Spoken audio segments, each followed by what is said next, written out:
that's the thing with us in Africa. Because of the fact that we share the same complexion, it's easy for us to feel kinship with African Americans. So I personally feel a kinship, and then so my perception evolved, and there were certain things that initially I went when we were dealing with African Americans who are in the ghetto and who don't have opportunities, right? Not necessarily the ones in the North County who are better to do.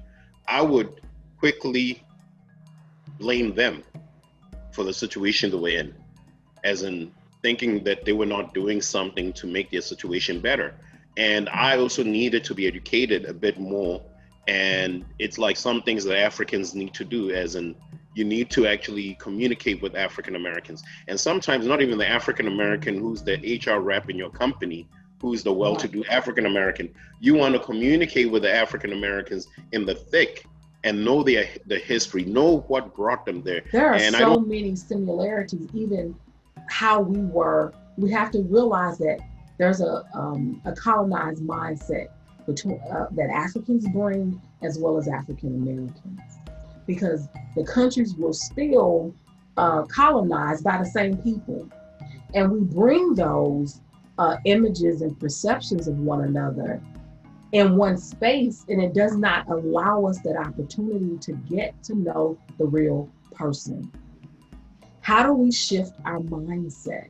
And that is so important to me. Our ancestors came from one place.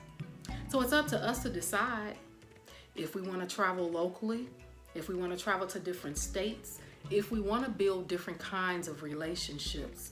You have to make the first step. I mean, again, we're different Black people, but look how rich that culture is.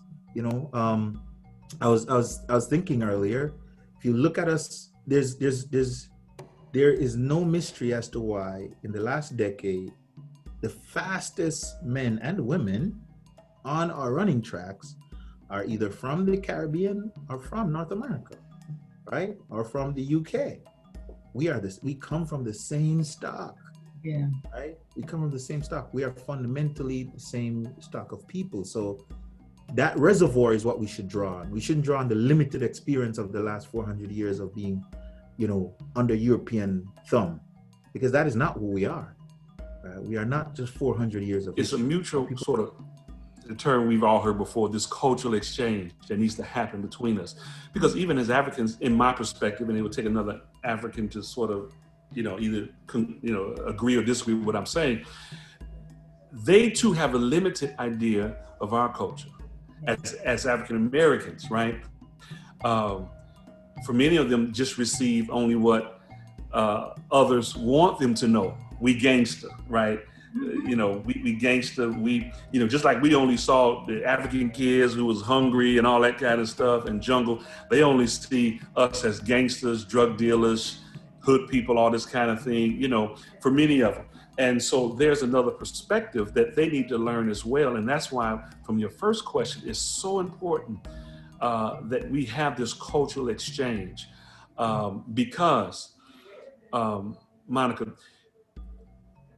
I think the world knows in a very indirect way, or at least in a very silent way, that when Africans and African Americans come together and really have a sense of unity, we can change the world.